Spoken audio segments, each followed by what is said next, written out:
welcome back to another episode of Inside the Review Room. In this podcast, we dive into some of the most controversial and game-changing moments in sports. My name is Helena, and in today's episode, we're discussing a case that rocked the tennis world, the meldonium controversy with the star of today's show, Maria Sharapova. Meldonium is an unfamiliar name to many until it became a lightning rod for controversy in March 2016. For those who might not know, meldonium is a drug developed in Latvia that's primarily used to treat heart conditions by increasing blood flow. It's popular, or was popular, I'm not too familiar, in the Baltic and Eastern European countries, and was once used by Russian troops as a stamina enhancer during battle, which I thought was very interesting. It was only in January 2016 that the World Anti-Doping Agency, WADA, added it to their list of banned substances as a result of it being on their 2015 list of drugs to be monitored. Meldonium can be used as a metabolic modulator, which WADA classifies as such, like it does insulin, changing how some hormones accelerate or slow down enzymatic reactions in the body, such as regulating blood sugar. There have been studies done on the use of meldonium in professional sports, which finds that it can lead to improved rehabilitation after exercise, protection against stress, and enhanced activations of central nervous system functions. However, there are debates over its use as an athletic performance enhancer. The controversy erupted when one of the sport's most high-profile athletes, Maria Sharapova, announced that she had tested positive for the substance. Sharapova's admission sent shockwaves through the tennis community and beyond, but why did this particular case garner so much attention? Firstly, let's dive into the rules. WADA updates its list of banned substances annually, and the responsibility falls on the athletes and their teams to stay informed about these changes. Sharapova claimed that she had been taking meldonium, which she knew by its trade name called meldronate, for a decade under a doctor's prescription for health issues, and she was unaware that it had been banned. She admitted her mistake, but stressed that it was an honest oversight. So, what led to Maria Sharapova's ban? Meldonium was flagged by WADA due to its potential performance-enhancing effects, as it improves stamina and recovery, which can be a significant advantage in high-endurance sports like tennis. In fact, she had been notified in an earlier email, but neither Sharapova nor her team had read it. She did mention that if she received a clear warning, if she was told by WADA that she had been taking meldonium, despite registering other approved drugs with the agency, she had not declared this particular one for years. In 2012, Sharapova had parted ways with her Russian doctor, who originally prescribed the meldonium in 2006, ironically because she disliked the amount of medication he wanted her to take.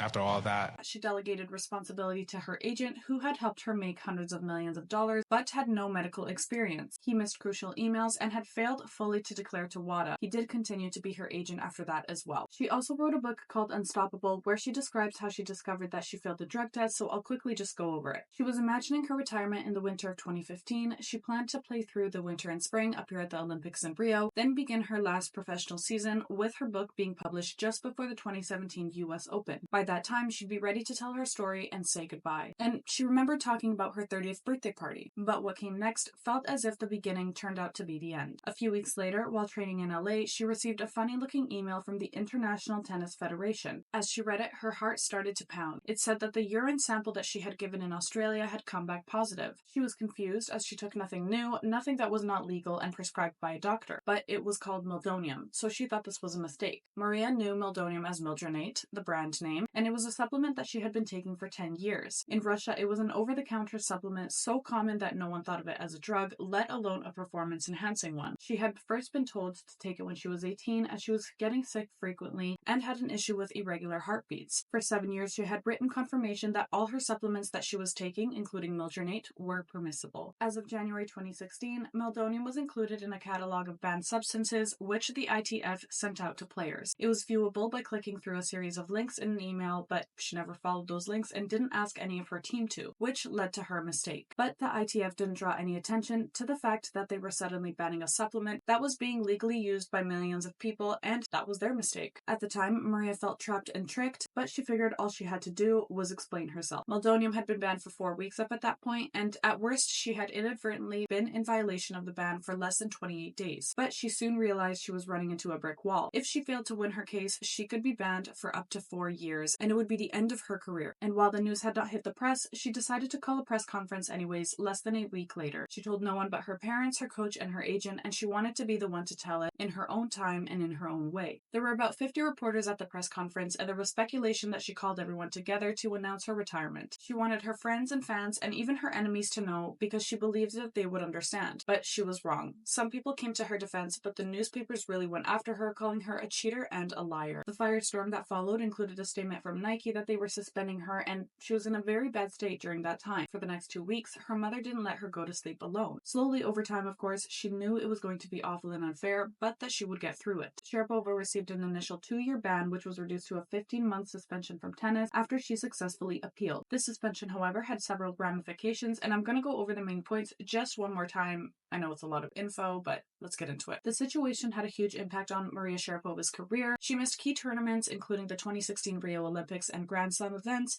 affecting her rankings and earnings. Despite her return to the game in April 2017, she struggled to regain her former dominance. It also had an impact on the sport. Tennis, like many other sports, prides itself on fairness and integrity. The meldonium case cast a shadow over these values, prompting stricter scrutiny of athletes' medical disclosures and supplements. And it also skewed public perception. Public reaction was polarized, as some fans stood by Sharapova, viewing her as a victim of an administrative oversight. Others criticized her for negligence, arguing that a player of her caliber should be more vigilant. The case also raised concerns among athletes about the complexity of WADA's banned substance list. Many argued that the constant updates and lack of clarity made it challenging to stay compliant, even with a dedicated medical team. And the meldonium controversy also triggered a broader conversation about the use of performance-enhancing drugs in sports. It highlighted the thin line between legitimate medical use and doping, and the importance of transparent communication between regulatory bodies and athletes. In the years following the controversy, WADA made efforts to improve education and resources for athletes to prevent similar incidents. However, the debate around meldonium and its effects continues, and with ongoing research and discussions about its role in sports. As we reflect on the meldonium controversy, it serves as a stark reminder of the complexities athletes face in maintaining fair play while managing their health. It also underscores the critical role of clear regulations and communications in preserving the integrity of sports. Now, while Maria Sharapova's case was undoubtedly the most high-profile, she wasn't the only athlete affected by the meldonium ban. In the wake of the meldonium ban in January 2016, WADA reported that over 170 athletes had tested positive for the drug within the first few months of the year. Safe to say the substance was pretty common. Cases like this underline the widespread use of meldonium across various sports disciplines, from endurance-heavy events like marathons to precision sports like figure skating and gymnastics. The meldonium ban not only brought attention to the use of performance-enhancing drugs, but also highlighted the need for clear communication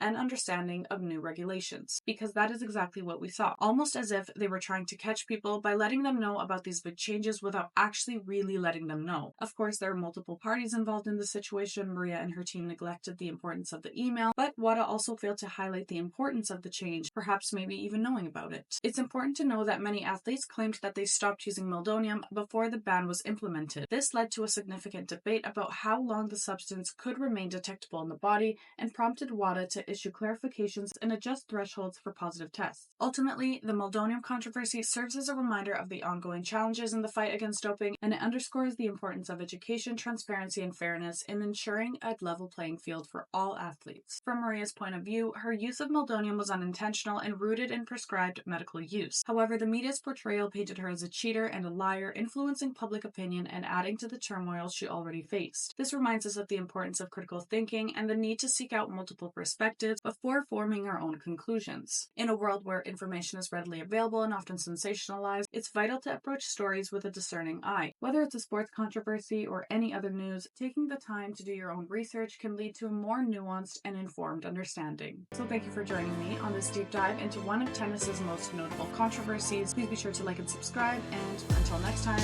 this is Inside the Review Room. Hey yo, the mirror don't lie. If you want the truth, don't close your eyes.